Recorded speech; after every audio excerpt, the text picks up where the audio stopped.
merci, parce que vous êtes courageux de venir à cette heure-là. Désolé, on va essayer de les faire plus tard la saison prochaine. En tout cas, merci à vous de votre présence. Et bonne conversation. Merci Béatrice, merci effectivement à vous, courageux, de venir un samedi après-midi. Bon, ça n'est pas la neige, tout ça. Mais effectivement, ce sont les deuxièmes rencontres critiques de la saison que nous avons initiées après un dialogue fructueux avec et Béatrice Béroux et Jean-Louis Martinelli pour savoir un petit peu,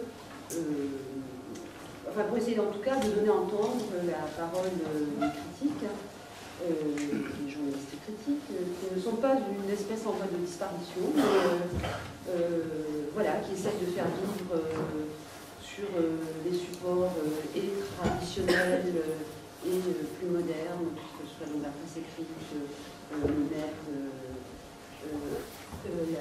le point de vue, enfin, en tout cas la critique du théâtre, qui bon, voilà, je ne vais pas du tout entrer dans les détails, mais comme chacun sait, la presse écrite se porte très bien,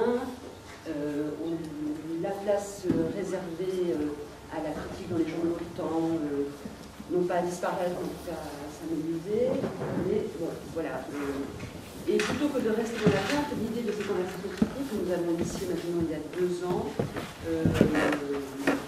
c'était pour essayer de rencontrer le public, d'aller un peu plus loin que dans cet exercice où nous on écrit, et puis une fois qu'on écrit, bon, bah, la question n'est pas de rencontrer le public, mais en tout cas, voilà, il y a un lien qui peut se faire avec le lecteur, en tout cas, mais qui ne va pas plus loin. Et l'idée, c'était de montrer qu'on est bien vivant. Voilà. On avait commencé ces conversations il y a maintenant bientôt 2 ans au Festival d'Avignon. On les a poursuivis au Festival Scène d'Europe à Reims, à Dijon pour le Festival Théâtre en mai, au TNS pour leur festival première, merci. Je confondais avec tous mes plans d'enjeu. Première, voilà, et effectivement, alors, la parole circule entre les uns et les autres, tous autour de la table n'avons pas vu tous les spectacles, certains en ont vu un, deux, l'idée étant de parler aujourd'hui donc de Calme, de Pays natal, de J'aurais voulu être égyptien, et s'il me reste du temps, le spectacle qui arrive après, là, le premier, Plage ultime, que certains d'entre nous ont peut-être vu à Avignon cet été. Alors, pour ces conversations critiques,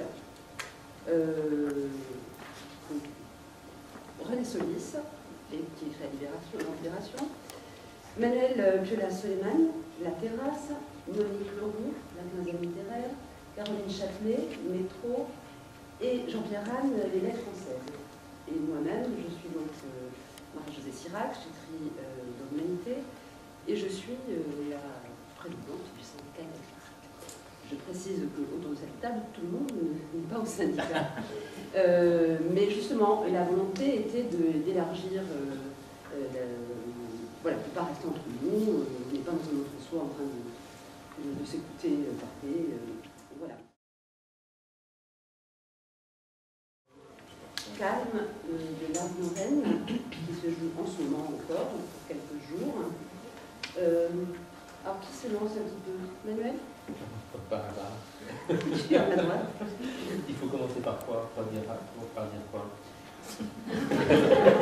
Je ne demande pas d'influencer mon regard critique. Alors, tu mais peux... est-ce que...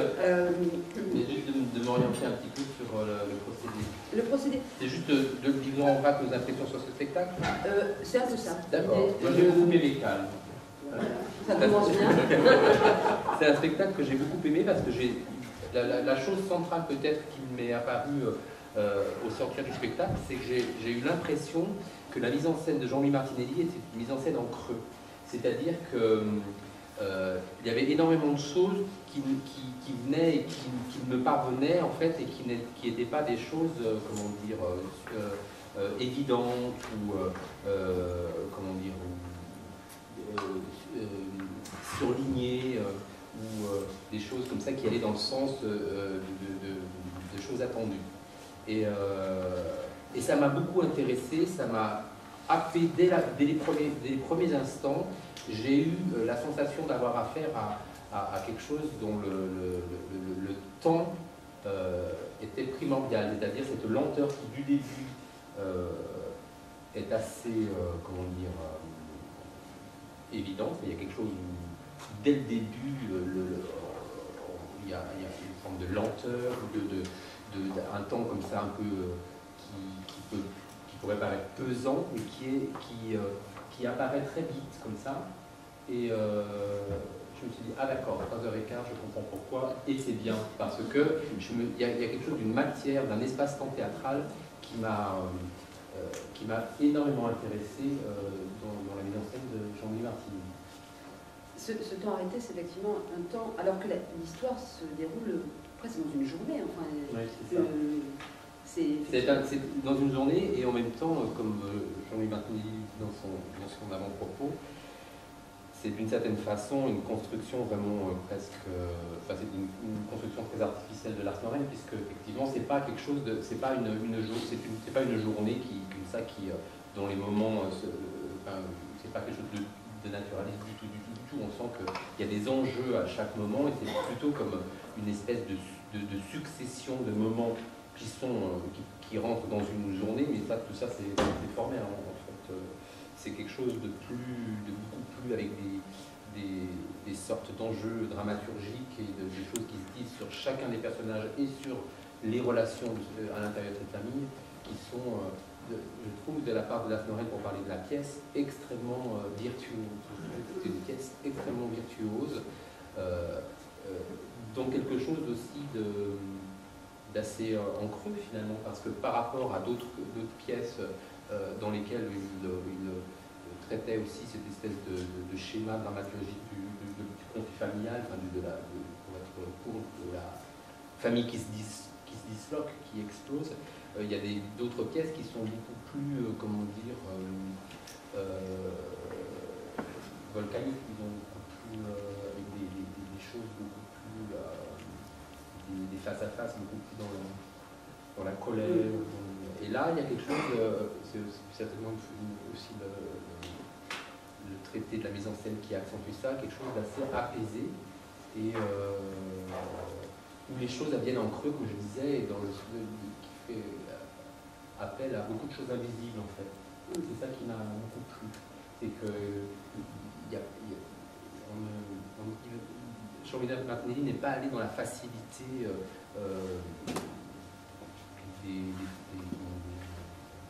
des heures et des choses un peu comme ça véhémentes. Monique, est-ce que toi aussi tu as été, comme Manuel, happée dès les premiers instants? Oui. Je ne sais pas si j'ai été happée les premiers instants, mais en tout cas, ce qui me frappe, c'est ce que dit Manuel Pueyrredon à propos de quelque chose d'assez apaisé. Parce que, en fait, je pense qu'il y a, de la part de Jean-Louis Martinelli, un travail d'adaptation par rapport à la pièce qui va tout à fait dans le sens de cette mise en scène où il dit qu'il a voulu mettre une immense tendresse entre les êtres, et quand on lit leurs échanges, ça n'est pas évident, ça n'est pas gagné d'avance. Hein. Et alors, en fait, j'ai revu ce qu'il a écrit à propos de son adaptation de Chicago, en fait, J'aurais voulu être égyptien, cet intérêt qu'il avait eu à retravailler la matière d'un roman. Et là, ce qui m'a frappé, en fait, c'est que la pièce est très longue. Si elle avait été jouée intégralement, alors ça aurait duré beaucoup plus de 3h15. 6 heures, c'est ça, c'est un petit peu comme catégorie 3.1, où là, Jean-Louis Martinelli, ouvrant le théâtre de Nanterre-Amandier, enfin son mandat au théâtre de Nanterre-Amandier, avait fait le choix risqué, effectivement, de représentation de au moins 6 heures et en fin de semaine. Et là, donc, cette adaptation ne consiste pas seulement à raccourcir des scènes, à abréger des monologues qui peuvent être dans le texte original très très longs, mais en fait à faire son propre chemin justement dans la direction effectivement de cette espèce d'apaisement. Par exemple, dans la pièce telle qu'elle a été écrite en 84, enfin publiée en 84 par Ars Morel, il y a une insistance sur l'inceste entre donc la mère et John, le fils cadet. Il y a tout un développement sur le fait que, par exemple, il est sorti un jour maquillé au parc, alors il y a aussi quelque chose qui me paraît tout à fait important dans la distribution, c'est le fait que dans la pièce, la domestique est décrite comme ayant environ 40 ans, mais en paraissant 50, c'est-à-dire en fait appartenant à la génération de la mère. Et ce qui est ce qu'on pourrait résumer de manière un petit peu sommaire par une agression sexuelle dans la fameuse scène de repassage, eh bien, en fait, évidemment, prend un sens tout à fait différent s'il s'agit donc d'une toute jeune femme, comme est Delphine, fait tuyau dans le spectacle, ou s'il s'agit d'une femme qui donc paraît aux 50 ans et qui est usée par le travail dans les escaliers. Donc ce qui me frappe vraiment, c'est ce chemin que Jean-Louis Martinelli a fait aussi dans le texte pour changer certains des enjeux et qui me semble aller effectivement vers ce choix de l'apaisement. Sur l'apaisement, la pièce s'appelle Calme. Le mot revient quand même plusieurs fois dans tout le long. Mais c'est pas un calme avant la tempête, on peut aussi l'entendre comme un calme pendant la tempête, parce qu'en même temps ça bouillonne, c'est intérieur. René, qu'est-ce que... Oui, alors moi je suis d'accord avec plusieurs des choses qui viennent d'être dites.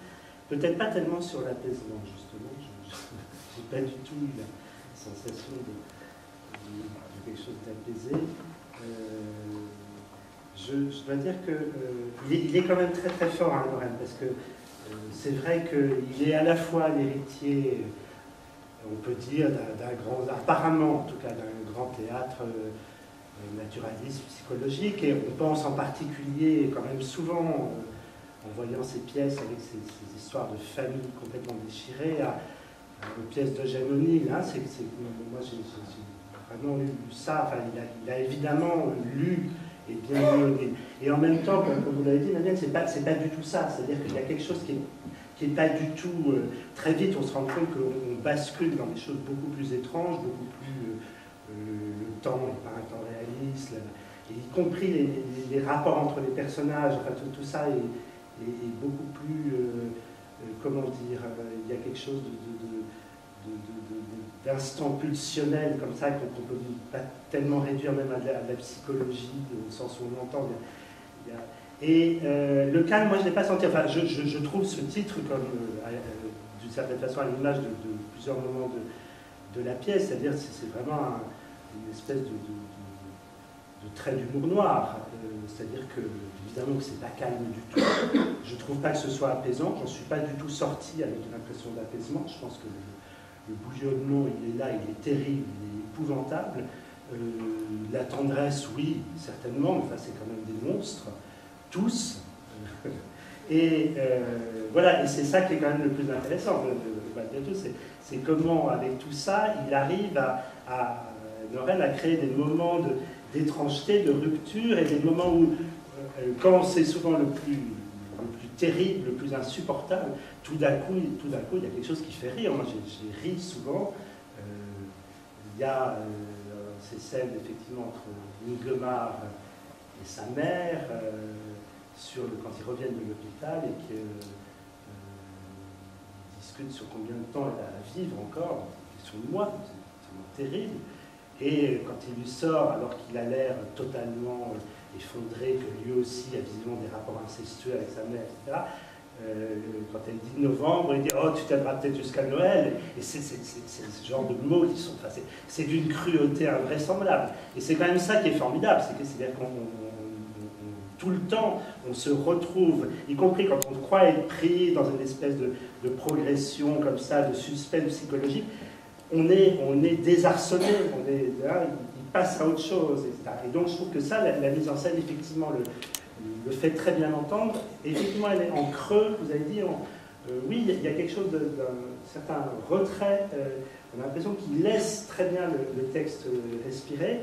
Et on en arrive presque à regretter qu'il n'ait pas tenté le coup des 6 heures, hein, parce que du coup, le fait d'avoir coupé, je trouve qu'en particulier dans la deuxième partie, il y a quelque chose d'un équilibre qui n'est peut-être pas complètement là. C'est-à-dire que j'ai l'impression que la pièce devient un peu plus bancale, et que peut-être, mais alors je l'ai vu hier soir, et donc c'est encore tout frais, j'ai pas lu le texte, j'ai pas lu le texte de l'adaptation, j'ai l'impression que peut-être là, il y a des choses sur le... On pourrait en prendre 6 heures, je crois. Je dirais après peut-être 2 mots sur les acteurs, parce que c'est évidemment, ça manque pour le moment. Oui, justement, parce qu'à propos de la cruauté des échanges, effectivement, ils sont incarnés sur le plateau par une distribution, moi personnellement, je trouve assez remarquable. Alors, Caroline, peut-être. Oui, alors c'est vrai que moi je rejoins un peu Rémi Solis quand vous dites qu'il n'y a pas tellement d'apaisement. Je n'ai pas non plus ressenti un apaisement. Plutôt que bouillonnement, moi j'ai vraiment aussi l'impression d'avoir une pesanteur qui s'installe. Et au calme du titre, ce calme, on ne sait pas si c'est le calme avant la tempête, on ne sait pas si c'est le calme de cet hôtel qui reste désert sans aucun client. On ne sait pas si c'est le calme auquel aspire la mère quand elle dit qu'elle aimerait avoir des relations normales. C'est vrai qu'il y a un autre mot aussi qui apparaît dans la deuxième partie et qui met en regard de ce calme, c'est cet hôtel standard. Comme si aussi cette famille était incapable d'atteindre un standard dont il rêve et de réussir à avoir des relations où ils se disent des choses. Et donc, ce qui fait que les personnages sont vraiment dans des non-dits. Ils parlent beaucoup, mais moi j'ai eu l'impression qu'ils ne se parlaient pas. En fait, qu'au final, à force, ça dérivait lentement vers des sortes de litanies et de complaintes, où chacun ressasse ses échecs, ressasse ses propres angoisses, ressasse aussi la violence des échanges entre les parents et les enfants, entre le père alcoolique et sa culpabilité, entre les 2 frères avec leur qualité. Et les personnages sont chacun enfermés un peu dans leur propre crainte, dans leur propre angoisse, dans leur propre difficulté à exister et à verbaliser aussi leurs problèmes face aux autres membres de la famille.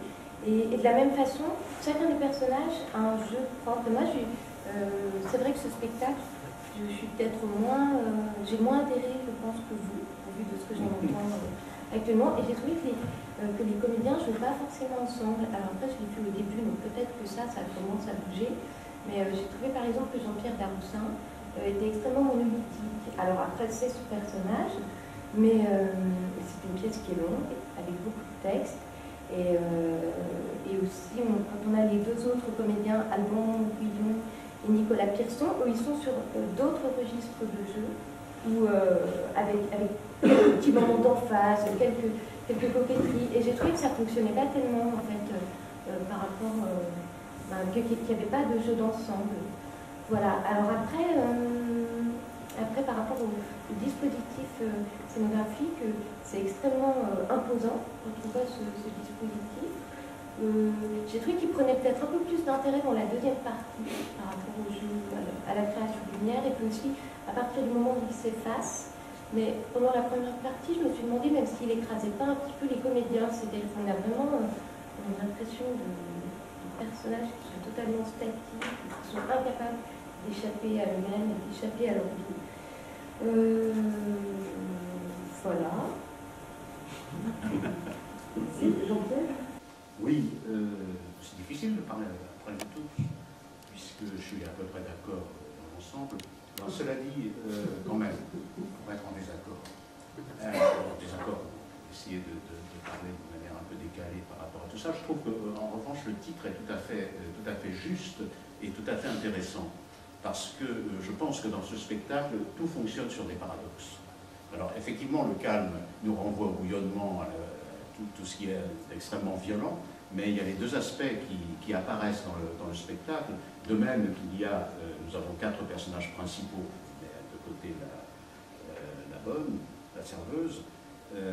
Ces personnages-là sont dans des relations extrêmement violentes les uns par rapport aux autres. Il n'empêche que ce qui m'a beaucoup frappé, c'est qu'il y a entre eux une tendresse extraordinaire, je trouve. C'est très très paradoxal, mais je pense que tout se joue sur des paradoxes dans ce spectacle-là. Comme s'il y a un attachement très profond, ils n'arrivent pas à se détacher les uns des autres. Et si vous prenez par exemple la relation qu'il y a entre les deux frères, une relation qui apparemment est toujours extrêmement violente et toujours fonctionnant sur un conflit, il y a quelques rares moments où il y a un geste, une parole, qui fait qu'il y a une sorte de tentative d'aller comme cela vers l'autre et d'être dans un rapport vraiment de tendresse avec l'autre. Et ça, je trouve ça extrêmement intéressant. Voilà, bon, pour, si vous voulez, ce jeu sur les paradoxes, moi, ce que je trouve extrêmement intéressant dans ce spectacle, qui effectivement est, bien que Jean-Louis Martinelli en ait coupé à peu près 3 heures, moi, je le trouve un petit peu long. Alors, c'est vrai que, par rapport à cela, on travaille, Jean-Louis Martinelli travaille aussi, et Lars Noren, bien évidemment, travaille sur le temps, sur une sorte de hors-temps, et qu'il y a une nécessité, je dirais, d'étirer ce temps-là. Sauf que, et notamment dans la deuxième partie, alors là, effectivement, et je rejoins ce que disait René Solis tout à l'heure, dans la deuxième partie, effectivement, il y a quelque chose qui à la fois manque et quelque chose qui me semble quand même un petit peu long. C'est comme si Lars Noren n'arrivait pas à terminer sa pièce, ne savait pas comment la terminer. Je ne sais pas vers quoi il voulait aller, il veut aller, et donc on reste comme ça sur une sorte de suspense assez étonnante. Quant à la réalisation, et là bon, je vais embêter Manuel parce qu'il faut absolument que je l'embête quand même, quand il parle de mise en scène en creux, oui et non. Parce que cette mise en scène, au contraire, je la trouve très présente, très forte, très maîtrisée, et donc elle n'est pas du tout en creux, et notamment sa direction d'acteur, là je la trouve extrêmement intéressante. Alors c'est vrai qu'ils sont dans des registres peut-être de jeux différents les uns des autres, n'empêche ce sont les personnages qui sont différents les uns des autres aussi. Donc ça me paraît, je dirais, légitime qu'il y ait cette différence de registre de jeu. Ça, je trouve ça tout à fait intéressant. Et puis, oui, donc sa direction d'acteur, moi je la trouve tout à fait remarquable. Jean-Pierre Daroussin est vraiment extraordinaire. C'est vrai qu'il est monolithique, mais comment pourrait-il ne pas l'être, puisque c'est le personnage lui-même qui n'évolue pas d'ailleurs tout au long du spectacle, qui est ancré dans cette sorte de carapace. Les autres, bon, tourbillonnent autour de lui. Et là, ce qui est intéressant aussi, c'est cette impossibilité qu'ils ont d'être dans le présent et de parler du présent. À plusieurs reprises, il y a cette réplique à la fois du père, mais à la fois de la mère, pour dire, ça serait bien qu'on en parle un peu plus tard, qu'on se dise les choses un peu plus tard. Et on repousse comme ça, très loin, à l'infini, hors du temps, dans quelque chose de tout à fait étonnant.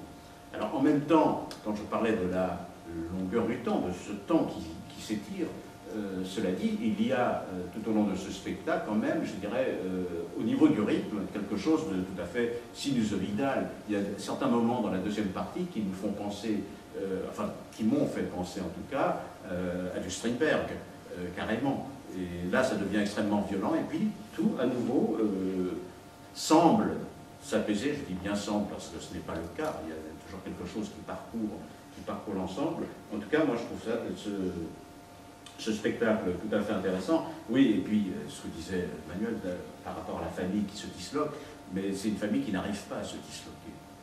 Tout en se disloquant, oui, d'ailleurs. C'est pour ça que je reviens à l'histoire de paradoxe. Par exemple, pour prendre juste un exemple qui me vient à l'esprit, dans Bobby Fischer, Vita Pasadenas, qui est une autre pièce de Lars Noren avec un motif familial similaire, sauf qu'il s'agit d'une fille et d'un fils, si ma mémoire est bonne. Les choses sont beaucoup plus, comment dire, aiguës, les rapports sont beaucoup plus dangereux, enfin, premièrement dangereux, parce que là, ils le sont dangereux également. Mais je veux dire qu'ils sont beaucoup plus brûlants dans ce qui se passe. Alors que là, il y a quelque chose de Monique Leroux. Moi, je suis assez en phase avec le propos de Monique Leroux sur l'apaisement, parce qu'il y a quelque chose, je sais que nous l'avons vu le même soir, au bâtiment, je crois, dans cette représentation-là, il y avait quelque chose, effectivement, d'assez, que j'ai ressenti aussi, d'apaisement, de quelque chose de souterrain, qui dit des choses, mais comme un peu à distance dans un rythme un peu sourd. Finalement, on sent que ça ne va pas exploser. Et je trouve, enfin, tu disais là c'était un rythme sinusoïdal. Ça va, enfin, je ne sais pas si on a vu le même soir, mais ça va pas. C'est très dans la retenue, ça m'a beaucoup plu.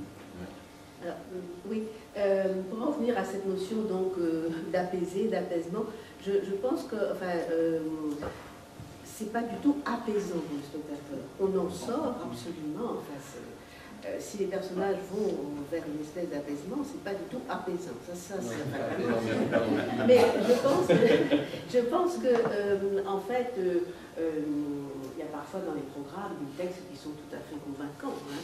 Il y a parfois des metteurs en scène qui ont l'art d'ailleurs d'écrire des choses sur leur spectacle qu'on ne retrouve pas du tout.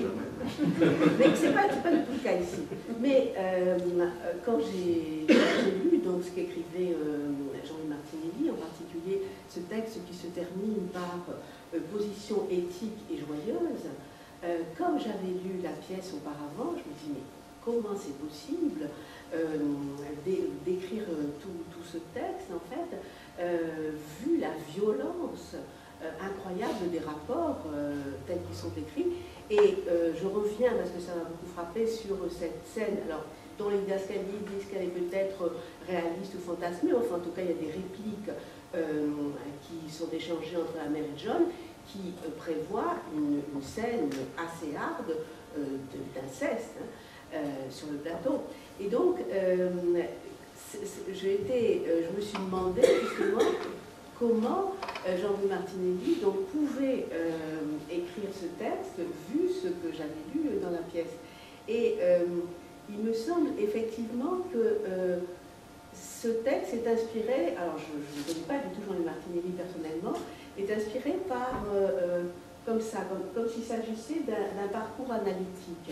Larnoren dit qu'il a écrit la pièce pendant ses années d'analyse et qu'ensuite il est passé tout à fait autre chose que ce qui représente les conflits de la névrose familiale. Et au fond, le fait qu'ils, semble-t-il, ils arrivent à se séparer, qu'ils arrivent quand même à se parler, c'est ça qui, d'une certaine manière, semble correspondre à une espèce d'apaisement. Et là, ce que vous disiez à propos de la scénographie me paraît tout à fait important. C'est effectivement, puisqu'il y a beaucoup de références au premier étage, cet escalier quand même est assez lourd, tout ça prend son sens, parce que c'est le premier étage, un petit peu comme dans le long voyage du jour à la nuit d'O'Neill, enfin, où le premier étage a un rôle décisif. Mais en fait, j'étais contente, moi j'étais un peu soulagée quand on revient après l'entracte de voir cette scénographie où il n'y a plus la reconstitution de l'hôtel et où il y a cette mer, ce ciel, ce très bel éclairage. Et tout d'un coup, il y avait effectivement, me semble-t-il, quelque chose là qui produisait non pas un effet apaisant pour le spectateur, mais quelque chose qui suggérait comme ça, une chose de l'apaisement des personnages. Et puis cette fin sur la mer, là aussi, c'est évidemment manifestement un écho d'O'Neill. Tout d'un coup, le père qui parle du seul moment où il était heureux, qui était d'être sur la mer et sur ce fond de mer. Mais c'est vrai que ce que disait Manuel est tout à fait juste, c'est-à-dire qu'il y a une sorte de mise à distance des choses.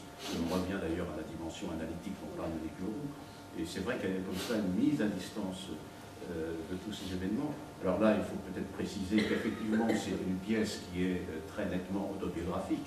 C'est pour ça d'ailleurs qu'on fait référence, et que lui-même d'ailleurs fait référence dans la pièce, parle de la pièce de O'Neill. Il y a la volonté d'aller dans le, je dirais, dans le même registre, encore que les deux pièces sont totalement différentes, bien évidemment. Oh, il y a quand même beaucoup. Mais il y a quand même un certain nombre de choses qui se... Oui, non, mais je dirais de manière ponctuelle. Voilà. Mais je reviens à cette dimension très nettement autobiographique qui est parfaitement claire et qui explique peut-être aussi ce type d'écriture, cette sorte de mise à distance des choses. Et tout à l'heure, lorsque tu disais qu'il y avait une forme de tendresse, moi, entre les personnages, c'est plus une forme de, enfin tu l'as dit aussi, ensuite c'est plus un lien en fait qui est dans la direction de l'acteur de Jean-Louis Martinelli, c'est assez réussi. Cette chose effectivement de ce rapport entre les personnages sur la scène qui fait qu'il y a quelque chose qui existe de l'ordre d'un lien extrêmement fort, profond, caché, souterrain, des choses qui ne sont pas dites et qui ne sont pas jouées, mais qui existent. Et c'est là aussi, je trouve, une des réussites de cette mise en scène. Et c'est pour ça que j'utilisais aussi cette expression de mise en scène en creux, c'est qu'il y a des choses qui ne sont pas signifiées, qui ne sont pas dites, qui ne sont pas interprétées et qui existent sur le plateau, enfin, que j'ai ressenti. Et j'ai trouvé ça extrêmement fort de réussir sur des choses,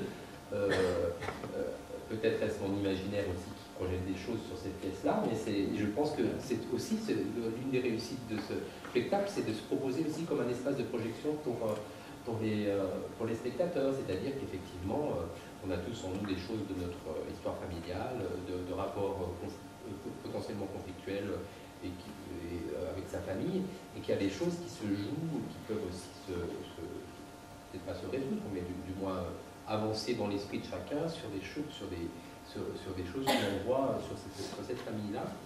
Et il y a quelque chose de vraiment, comment dire, consistant dans des choses qui ne sont dans la lenteur, premièrement, et aussi dans des choses qui ne sont pas dites, et qui pourtant existent. Et ça, c'est assez mystérieux, c'est ça qui... Quand j'ai commencé en disant que j'ai été happé par cette représentation et par cet espace-temps qui m'était proposé, qui est quelque chose d'abstrait, mais que j'ai, comme s'il y avait une espèce comment dire, de corps de mise en scène, comme ça, quelque chose qui m'a happé de la première minute. C'est ça que je voulais dire, c'est-à-dire cette chose cette espèce de consistance-là. Alors, pour en revenir sur l'idée de la tendresse, c'est vrai qu'elle est là, elle éclate à certains endroits. Là, par exemple, cette scène où les deux frères partent à la plage ensemble. Ils partent et ils reviennent dans un grand éclat de rire. D'un coup, il y a quelque chose de l'ordre de l'amour fraternel qui, hop, réapparaît là, malgré, après toute cette haine, cette jalousie, cette rivalité permanente. C'est très inquiétant cette histoire-là. Donc, quand ils partent ensemble, moi j'ai entendu des gens derrière moi dans le public dire il va le tuer. Et le bâtiment, oui, on avait un doute immédiatement. Oui, parce que nos frères n'arrêtent pas de dire oui, tu veux le tuer, mais je vais le tuer. Je sais pas dit des mots méchants avec son frère. Mais je trouve qu'aucun des rapports n'est vraiment simple et pur. En fait. Il y a un espace de contamination possible sur des choses qui sont troubles. Et quand il part comme ça, c'est pour ça que j'ai pas vraiment ressenti des moments de tendresse. Surtout qu'il ne sait pas nager, et donc il part avec sa bouche. Il va le noyer. C'est horrible. Mais sur l'histoire du vin, c'est moi je pense que, moi je l'ai vu il y a 2 jours, il y a la mère qui est le personnage effectivement qui fait que tout se fédère autour d'elle, y compris, c'est un lien qui va au-delà du lien familial, puisque la femme de ménage qui est là, qui assiste à tout, et donc de fait participe à sa manière et qui ne parle même pas alors qu'elle n'est pas payée depuis 2 mois. Et quand elle parle de la mère, elle dit de toute façon tout le monde vous admire dans le pays. Donc on sent que l'aura de la mère dépasse ce cercle familial, qui sont tous coincés, happés par cette mère aimantée. En même temps, il y a bien cet effet amour, rejet. Mais on se dit que finalement c'est la mort de la mère qui est annoncée, qui va faire que ce lien, cette famille va peut-être se disloquer, ou j'en sais rien. René, vous vouliez peut-être parler des acteurs? Non, enfin oui. C'est mieux. Un mot sur Daroussin qui est, oui, monolithique, oui, mais d'une certaine façon dans les films qu'il interprète aussi, je veux dire, c'est sans doute un des acteurs, à la fois dans le cinéma, celui qui a le plus de présence, c'est celui qui a, on peut dire, le moins de diversité dans le jeu. Il y a quelque chose comme ça de l'homme muré dans sa carapace, c'est en gros tout ce qu'il a toujours joué, ce qu'il joue là aussi sur scène. Et il le fait quand même drôlement bien, pour quelqu'un qui est, je crois, pas vu sur une scène de théâtre depuis très longtemps. Il est quand même, voilà, c'est bon, la présence est liée. Et moi je trouve que les autres, oui, c'est vrai, ils ne sont pas forcément dans les mêmes registres, mais je trouve que la mère, alors, Christiane Millet est vraiment formidable, parce que on peut dire que c'est le personnage le plus normal d'une certaine façon, celle essaye qui dit mais je voudrais qu'on soit une famille normale, etc., etc. C'est un personnage qui n'est apparemment pas Aïssa, mais qui est sans doute peut-être en fait au cœur de la monstruosité familiale. Et on sent bien qu'il y a quelque chose qui n'est pas du tout, elle n'est pas si bien que ça. Mais ce qui est bien, c'est qu'elle le joue alors, de façon extrêmement sobre et formidablement intelligente. Je trouve qu'alors là, on ne perd rien quoi, de tout ce que dit la mère. Et moi, elle m'a vraiment impressionné. Mais je trouve que les autres sont bien aussi. Voilà, il n'y a pas de... Et donc, c'est très agréable, effectivement, d'avoir des sentiments qu'il y a une adhésion des acteurs, qui comprennent ce qu'ils font, quoi, tout simplement, et que ça résonne et ça ne résonne pas. Évidemment qu'on peut s'y projeter, que toutes les névroses familiales des uns et des autres, mais ça ne fonctionne pas comme un miroir de ce qu'on connaît, ça fonctionne plutôt comme un miroir de choses, d'échos, de choses inconscientes, de tout ce qui n'est pas dit. C'est ça que ça ouvre, et c'est ça qui fait que c'est intéressant. C'est pas du tout des gens qui font comme dans la vraie vie, absolument pas. Non. Alors, moi, je voulais dire effectivement que Christiane Millet m'a absolument enthousiasmée. Vraiment. Là, il y a une très belle solution, mais je trouve que ce qu'elle arrive à faire, et c'est lié aussi, bien sûr, à la direction d'acteur, c'est lié à la conception, me semble-t-il, du personnage, parce que il n'y a rien dans l'apparence qui cherche à donner l'impression de quelqu'un qui est en phase terminale. On imagine très bien certains metteurs en scène comme ça, qui ont le goût du travail sur le maquillage, là, qui aurait pu faire quelque chose d'assez terrifiant, parce que les répliques, évidemment, sont terrifiantes. Et c'est vrai que c'est un personnage normal, mais quand elle dit tout d'un coup, on se demande de quoi elle parle quand elle va choisir quelle robe elle pourrait bien porter, et qu'on comprend comme ça qu'elle dit ça tout à fait tranquillement que c'est la robe qu'elle porterait dans son cercueil. En fait, il y a des choses quand John lui dit j'irai te chercher jusque dans les Landes, ça c'est l'humour noir dont vous parlez, et qu'elle lui répond tel que je le connais, je pourrais toujours t'attendre, ce serait moi qui irais plutôt te chercher avant. Le rôle est écrit de manière tout à fait étonnante, effectivement. Encore une fois, c'est une difficile, mais il faut avoir une idée comme ça. C'est aussi tel que Jean-Louis Martinelli a choisi de tracer dans le texte par ce personnage, et vraiment, je connais cette comédienne et je l'ai trouvée stupéfiante comme ça dans cette espèce de tenue, alors elle incarne comme ça une espèce de grand calme, effectivement, face à la mort. Oui, juste rapidement, c'était... En fait, moi, quand je fais un spectacle comme ça, je me demande toujours, mais pourquoi un entracte? On pourrait gagner... on pourrait gagner 20 minutes et puis tout... Enfin, le spectacle se passe soit en un seul tenant. Et j'ai trouvé que, par exemple, pour ce travail-là, l'entracte prend aussi tout son sens. Parce que c'est Jean-Louis Martinelli qui dit que Lorraine procède par accumulation, par couches successives. Et c'est vrai que Jean-Pierre le disait, c'est un texte où on n'a pas de véritable résolution, on n'a pas de véritable solution dramaturgique. Enfin, c'est une journée en compagnie de cette famille avec ceux qui se dénouent. Et c'est vrai que l'entracte, ça permet vraiment aussi aux choses de se poser, que dans la deuxième partie, je trouvais que le début de la deuxième partie, toute la tension saute qui s'était accumulée pendant la première partie, là, elle était là, présente, et comme si les choses prenaient de l'ampleur. Bon, après, je trouve qu'au final, ça ne tient pas forcément ses promesses jusqu'à la fin.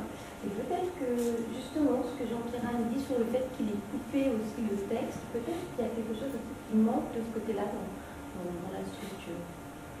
Mon maître, Bernard Dante, à l'âge que j'ai, c'est un peu ridicule de dire ça, mais je tiens toujours à le dire, a écrit un très beau texte sur la nécessité de l'entracte. C'est un côté de Brechtien, ce qui peut se passer dans l'entracte, comme ça. Et moi, c'est pour des raisons beaucoup plus prosaïques. Je trouve que ces spectacles de 3 heures sans entracte, mais il y a certains besoins qui...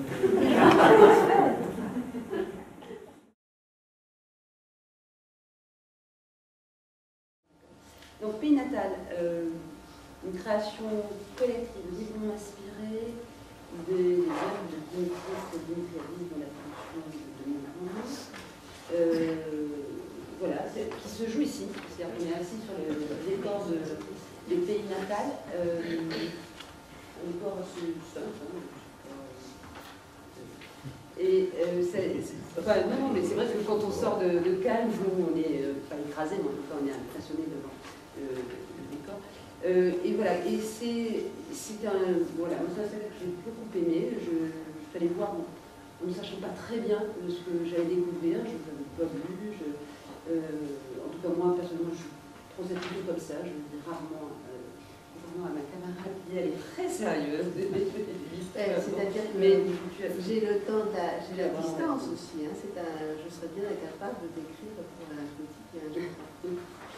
Mais, et donc voilà, ça raconte, moi j'ai trouvé que ça avait le mérite de tout un coup de me plonger dans une actualité contemporaine immédiate, enfin une actualité immédiate, qui est ce qui s'est passé en Grèce et ce qui se passe toujours en Grèce depuis 2 ans, avec tout ce qu'on connaît autour de la crise et de la banqueroute de ce pays, qui est au bord de la faillite, avec des protestations importantes. Et tout d'un coup, la Grèce qu'on avait un peu oubliée, qui était sortie, pas de nos vies, parce qu'elle est toujours présente dans notre inconscient, c'est ce que dit aussi un peu la pièce entre les lignes, ce petit pays dont on ne parlait plus trop, bon, les colonels c'est un peu loin, le temps de la dictature des colonels, et voilà que rechercher cette histoire-là, et non pas que, en tout cas, la pensée de l'auteur soit de nous culpabiliser en disant avec tout ce qu'on a donné, ce que la Grèce a donné à l'Occident, la démocratie, le théâtre. Non, pas du tout. Je trouve qu'il y a beaucoup d'humilité de la part de Dimitri Hadid, et en tout cas, il attire notre attention sur on est frères, enfin ouais, il y a quelque chose de l'ordre de la solidarité, de l'appel à l'intelligence collective pour voilà, comment on peut faire être solidaires les uns des autres dans un monde où il n'y a pas de pitié pour ce pays, en tout cas récemment. Alors, parmi ceux qui l'ont vu, donc, qui voudrait réagir, Jean-Pierre? Oui, ben, je pense qu'avant d'en parler, avant de parler de ce qui se passe sur le plateau, je crois qu'effectivement il faut bien spécifier les conditions de production, c'est-à-dire qu'au fond c'est un travail tout à fait collectif entre 2 acteurs, metteurs en scène d'ailleurs, 2 acteurs grecs et 2 acteurs français. Et que c'est ce mélange, cet amalgame qui est tout à fait passionnant sur le plateau. À eux 4, donc effectivement c'est un véritable travail collectif, même s'il y a la mise en scène est signée par 2 des protagonistes.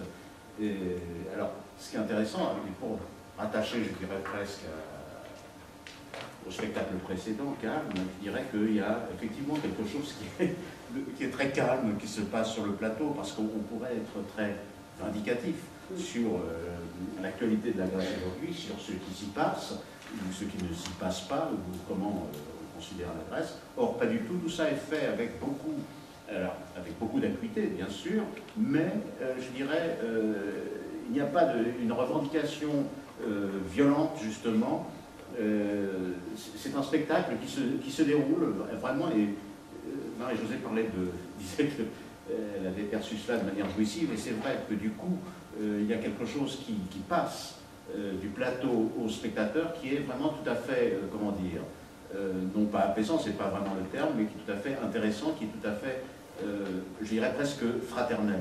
Et ça, je trouve que c'est une qualité extrême parce que, effectivement, tous les dangers pouvaient être là, dans une parole très violente, très revendicative. Elle l'est à certains égards, bien sûr, mais avec une véritable mesure, à la fois dans ce qui se dit et à la fois dans le jeu dans le jeu entre les 4 acteurs, d'ailleurs qui s'entendent très très bien, comme la rend en foire, si je puis dire, et là je renvoie au côté collectif de la chose. Alors qu'est-ce que c'est que c'est une sorte de vision effectivement sur la Grèce aujourd'hui, ou ce qu'elle a été, avec des moments donc qui sont des moments très très drôles, puisque c'est un petit peu aussi le dictionnaire des idées reçues que nous pouvons avoir les uns et les autres sur la Grèce berceau de la civilisation occidentale, avec le théâtre et tout cela, et puis dans le rapport qu'il y a avec ce qui se passe aujourd'hui, avec des moments alors extrêmement drôles, et notamment la comédienne Aurélie Lucillard, elle est dans un rôle de parfaite minuche, ayant des idées toutes faites sur la Grèce. Elle est, je dirais, parfaite, elle est très drôle, alors que les 3 hommes, eux, donc, sont évidemment dans d'autres registres. Bon, je dirais, certains registres d'ailleurs rejoignent le côté minuche de la jeune femme, mais je trouve que c'est très très intéressant. Alors, le spectacle s'appuie quand même sur un certain nombre de textes de Dimitriadis, qui se posait la question justement de savoir qu'est-ce que ça voulait dire être grec. Et donc, vous voyez que dans ce spectacle-là, il y a quelque chose qui est profondément grave, profondément sérieux, en même temps que sur le plateau nous est donné quelque chose effectivement de tout à fait jouissif, pour reprendre le terme une fois de plus de Marie-Jeanne Syrah. Mais c'est vrai que tu as sur la fraternité, c'est la générosité aussi sur le plateau. Oui, tout à fait. Il donne beaucoup et du coup, comme spectateur, on prend parce que voilà, on a envie de faire ce petit bout de voyage, on est mis avec eux. Ouais, oui, bah alors pour dire, moi je trouve aussi que cet aspect fraternel, cet aspect généreux, c'est vraiment intéressant. On a 4 jeunes comédiens qui jouent ensemble, qui ont un plaisir de jouer ensemble, et ce plaisir il nous est transmis de façon directe et c'est extrêmement agréable. Après, ce que j'ai vraiment trouvé intéressant dans ce travail, c'est sa naissance. Jean-Pierre Anissé, ce sont des comédiens qui se sont retrouvés, mais en fait, ces comédiens ils se sont rencontrés lors de la création de Jean-Louis Martinelli, d'Ithaque, de Gotthe-Strauss. Et ce qui est intéressant, en fait, c'est que Gotthe-Strauss est un auteur allemand. Dans Ithaque, il parle du retour d'Ulysse, donc il parle de la Grèce. Et dans ce spectacle, il avait des comédiens français et des comédiens grecs. Et donc là, on a le désir de jeunes, grecs et français, moi je me suis un petit peu excitée, le désir des Grecs aussi de se réapproprier leur histoire et la parole sur la Grèce, une parole qui est totalement confisquée aujourd'hui, le plus souvent politiquement. Et ce dialogue, il se la réapproprie dans un dialogue, parce que la Grèce n'a pas part au dialogue aujourd'hui, le plus souvent. Donc il se la réapproprie dans un dialogue avec des Français, et pour ça, qu'est-ce qu'il convoque? Il convoque leurs souvenirs, leurs expériences personnelles et des textes d'un auteur grec, qui est donc Dimitriadis. Donc c'est vrai que ça, c'est vraiment intéressant. Après, le spectacle, il est construit sur des petites scénettes. Il y a de la vidéo, il y a de la musique, il y a le cirque qui revient, il y a l'enseignement. Ce qui fait qu'on navigue un petit peu des clichés véhiculés sur la Grèce depuis des années, jusqu'à l'actualité plus récente, et jusqu'au texte de Dimitriadis. Donc ça, c'est vrai que ça compose un patchwork, une sorte de puzzle un peu avec des pièces qui sont extrêmement disparates dans leur contenu. Et certaines pièces sont assez graves, mais c'est vrai que l'ensemble est donné avec extrêmement de légèreté. En fait, moi j'ai eu l'impression, c'est vrai qu'on survolait beaucoup les choses, et à la fois ça reste plaisant. Et aussi, je voulais dire autre chose.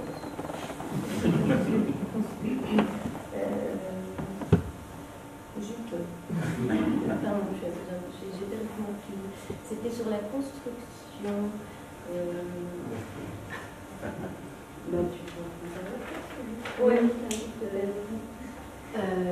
Oui, alors moi aussi j'étais tout à fait sensible à ce qui a été développé comme rapport fraternel, la générosité, respecter, etc. Et en particulier, un des deux acteurs grecs qui m'a beaucoup frappé. Alors, Béatrice Barou, non, plus là.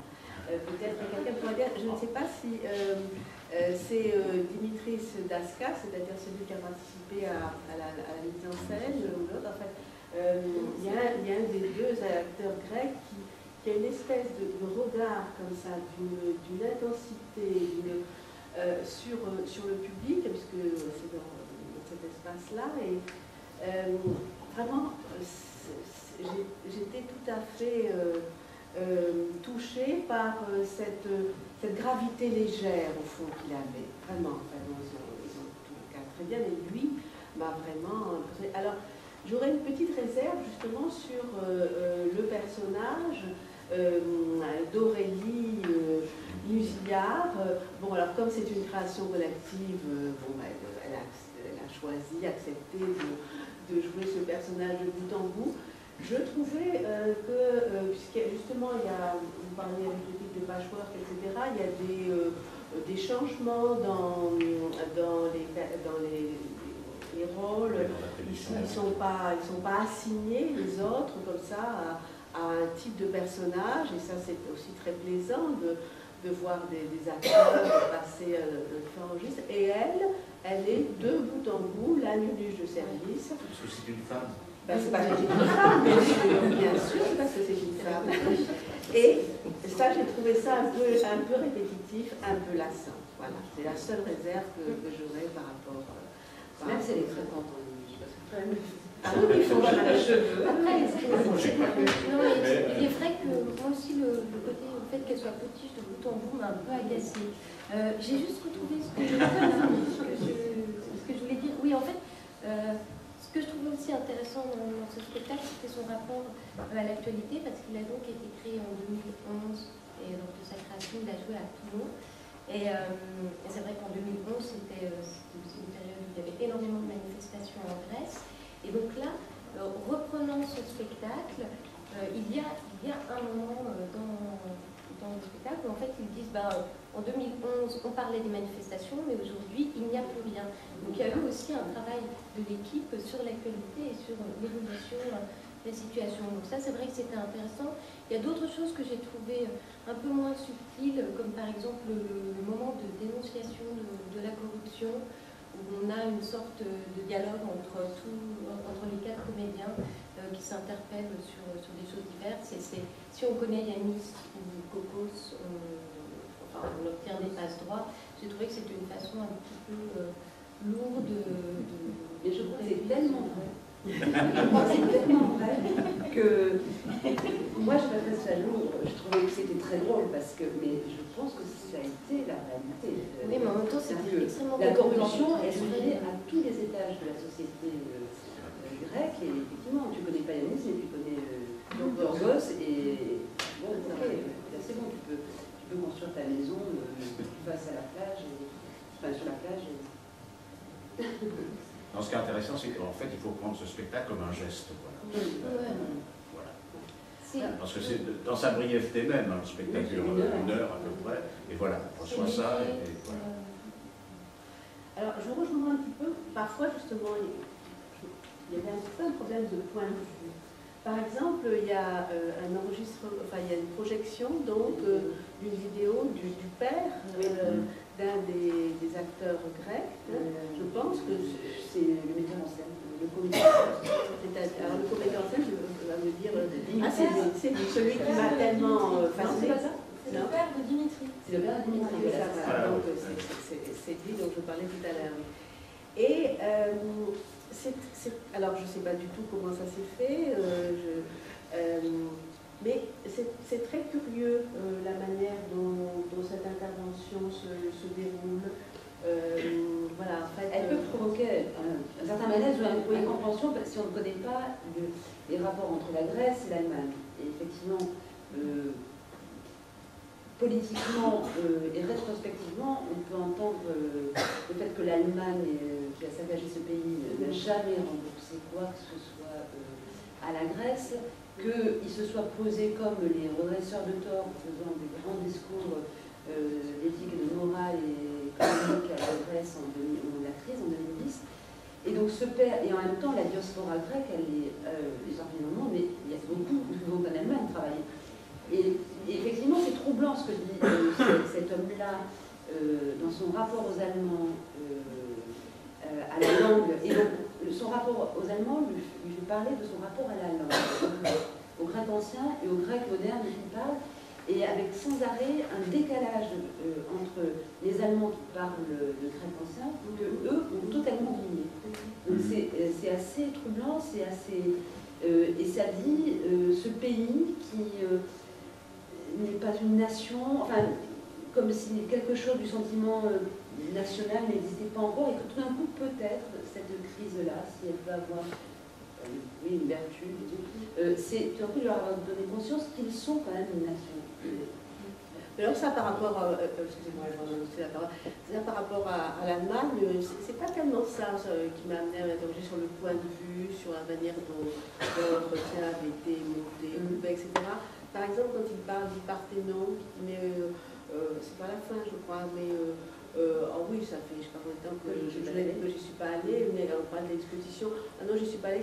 Et il y avait pour moi des rires dans la salle. En fait, voilà, il y avait comme ça une interrogation pour moi par rapport au point de vue sur ce qu'était l'utilisation de cet enregistrement, de cette projection vidéo, étant entendu que, bon, moi je crois que le théâtre est toujours vrai, alors je pensais qu'effectivement c'était réellement le père, et donc je ne me trompais pas, c'est le père de ce choix. Non, c'est vrai que quelque chose qui est esquissé un peu dans notre spectacle, c'est la question de l'identité en fait, et puis c'est une question qui est au cœur des écrits de Dimitri Dimitriadis, qui lui s'intéresse beaucoup sur le rôle de l'identité nationale aussi dans le travail d'écriture. Et c'est vrai qu'on retrouve ça aussi à différents moments du spectacle, que ce soit à travers les clichés dans les feuilles ou plus à travers justement les vidéos. Oui, j'aurais voulu être égyptien, donc Belazouani, c'est l'auteur égyptien qu'on a découvert en France lors de, je pense que c'est lors de la publication de Meubles Yacoubian.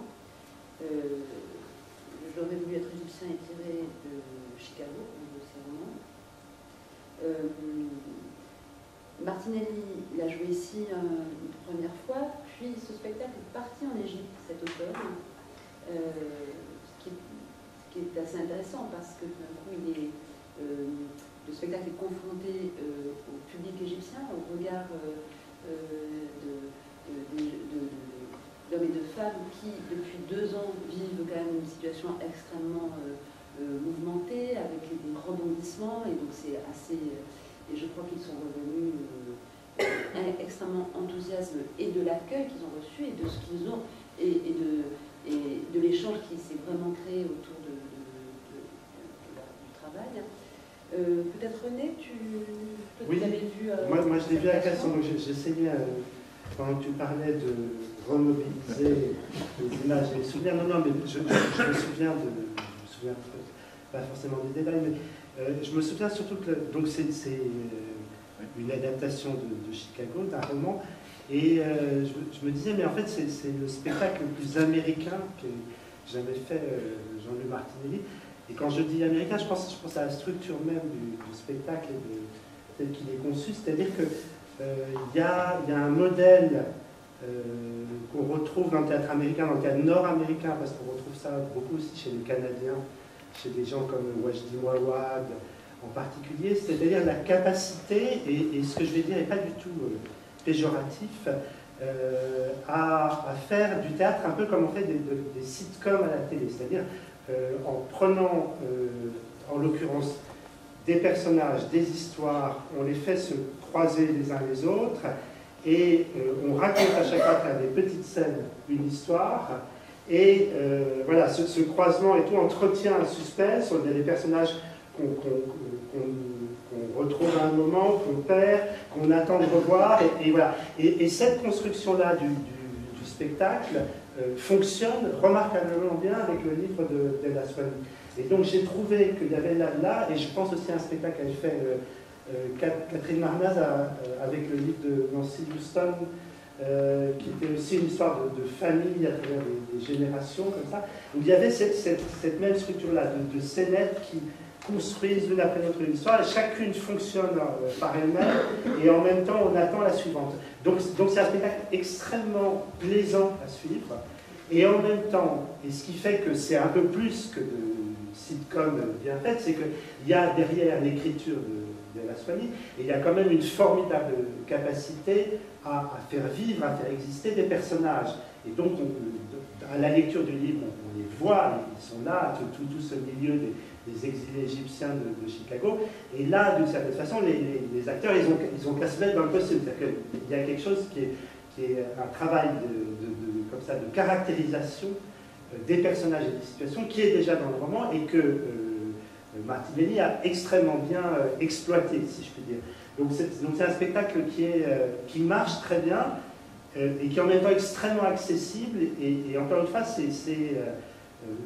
dans la bouche, c'est positif, c'est une idée que voilà, on est de plein pied dans cette histoire et on la prend avec plaisir, y compris au premier degré, de façon dont elle est bien construite, avec des personnages qui nous intéressent, etc. Et puis évidemment, il y a tous les échos de l'histoire de l'Égypte. Et voilà, donc c'est du bon théâtre, je ne sais pas comment dire, politique et littéraire. Oui, alors, moi j'ai eu envie de le revoir et je me disais que ce serait un grand plaisir parce que c'est une expérience toujours très intéressante de revoir un spectacle. Et puis ça se terminait dimanche dernier. Voilà. Alors donc j'ai pas pu le revoir. Voilà, je croyais que ça allait pas encore cette semaine.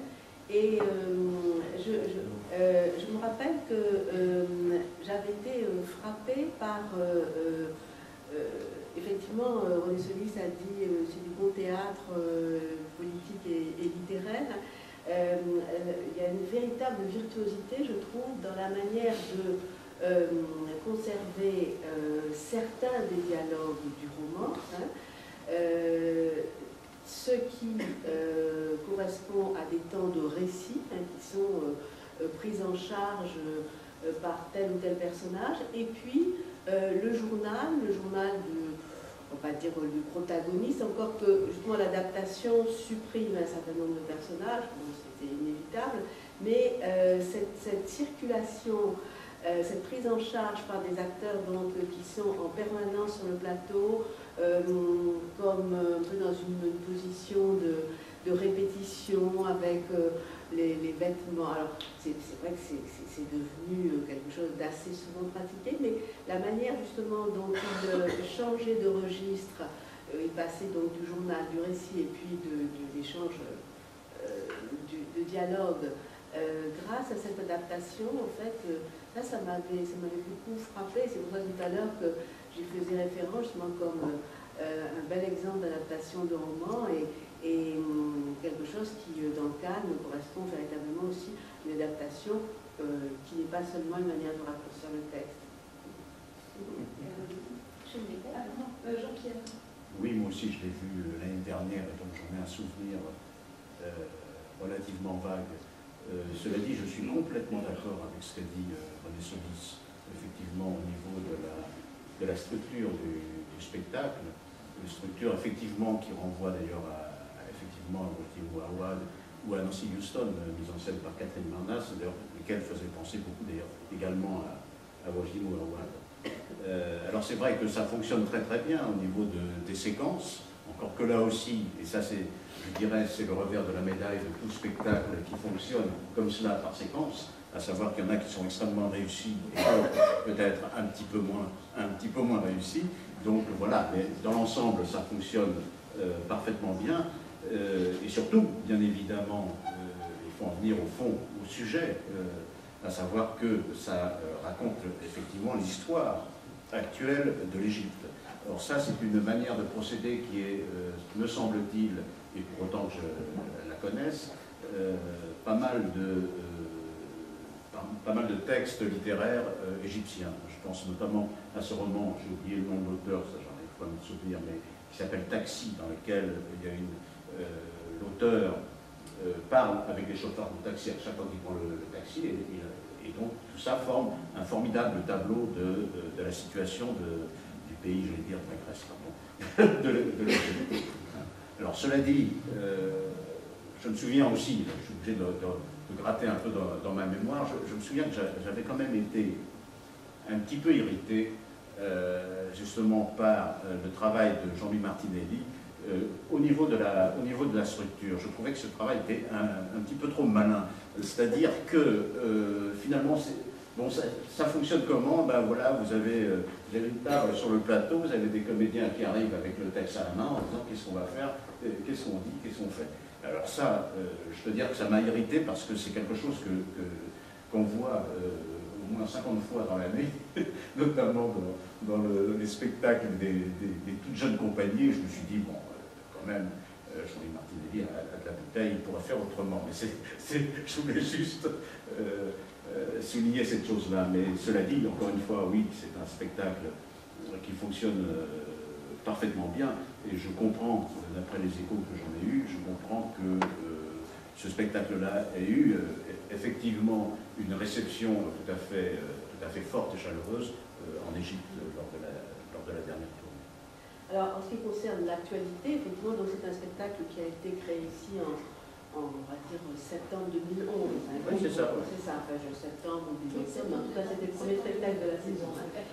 Pardon? Le 14 septembre. 14 septembre, exactement, voilà. Et donc, on était évidemment extrêmement près de ce qu'on appelait donc, les révolutions arabes, puisque ça avait commencé en janvier de la même année. Et ce qui m'a intéressé, c'est de lire donc, dans Aller-retour, donc, qui est un livre publié chez Actes Sud qui rassemble les carnets de voyage de Jean-Louis Martinelli en tant que metteur en scène et en tant que directeur tout d'abord du Théâtre National de Strasbourg, puis du Théâtre Volontaire Amandier. C'est tout à fait intéressant. Il y a un chapitre d'ailleurs sur ses voyages en Suède. Non, mais j'en parle en Égypte, justement. Mais il y a sur les voyages en Suède, et c'est là aussi que Lars Norén dit si Jeanne Nil avait écrit Long Voyage au bout de la... C'est une digression, excusez-moi, mais ça m'a frappé. Génial. S'il avait écrit au début de son itinéraire de théâtre, peut-être sa vie aurait été différente. Et donc, lui, il écrit relativement tôt, en fait, avec le théâtre. J'enferme la parenthèse. Donc, dans le chapitre sur l'Égypte, il indique que c'était un projet initialement qui était prévu pour 2013 et qui a été avancé justement précisément compte tenu des événements. Et moi, j'aurais été aussi très très contente de revoir le spectacle, d'abord pour me rafraîchir les souvenirs, mais aussi pour voir comment on l'entendait maintenant, justement, par rapport à la situation actuelle en Égypte. Oui, juste un mot sur le livre de Jean-Louis Martinelli. Moi, je la trouve formidable, ce livre, parce qu'on se rend compte comment la vie nourrit le théâtre. Et ça, je trouve ça tout à fait extraordinaire. Bon, il a voyagé un petit peu partout dans le monde, et à chaque fois, bon, ce sont ces carnets de voyage, et des carnets tout à fait personnels. Et ça, je trouve ça vraiment extrêmement intéressant. Donc, je vous le recommande vivement, chez Actes Sud, mais sous la pub. Oui, non, juste, on est revenu le titre du livre de Nancy Lustin qu'avait adapté Catherine Mandas, qui est Ligne de faille. Ouais, voilà. Non, c'est tout. Il a la mémoire, mais ça vient, ça vient. Page routine, mise en scène, c'est Chabrier. Allez-y, moi je ne sais même pas. Qui veut parler en premier? René, c'est ça? Jean-Pierre, Jean-Pierre, vas-y. Bon, ça va être rapide parce que j'ai un souvenir extrêmement confus de ce spectacle. Et ce n'est pas tout à fait à cause de ma mémoire défaillante, mais je crois que ça tient en partie au spectacle, qui, si mes souvenirs sont exacts, mes souvenirs de sensations sont exacts, n'était pas forcément très très clair au plan dramaturgique. Alors, comment dire, il y a des choses... Bon, d'abord, pour dire les choses, c'est que moi j'ai vu ce spectacle à la fin des représentations à Avignon, et je sais qu'entre le début des représentations et la fin, il y avait eu pas mal de coupures, ce qui n'était pas plus mal peut-être d'ailleurs. Voilà. Alors, en même temps, il y a des choses, parce que cette jeune femme, Séverine Chavrier, qui a été à Bonne École, notamment auprès de Martinelli, justement, mais aussi auprès de quelqu'un comme Jean-François Perret, c'est quelqu'un de tout à fait intéressant, certainement. Et donc, il y a dans le spectacle de très belles images, des moments qui sont très très forts, mais je n'arrive pas à saisir le fil rouge de toute l'affaire. Donc vous voyez très embarrassé. Alors peut-être que René... Mais René, lui, ça va. Non, il y a quelque chose dans ton souvenir, Jean-Pierre, que je pense qui est très vrai. Il y a un problème de fil dans le spectacle. Alors, moi je l'ai vu, je crois, au début des représentations d'Avignon. J'étais plutôt très impressionné par la capacité à créer des images et des atmosphères, surtout. Alors rappelez quand même que c'est une adaptation, c'est une espèce de voyage, de traversée dans l'œuvre de l'auteur de science-fiction J.G. Ballard, qui est un auteur culte pour les amateurs de science-fiction.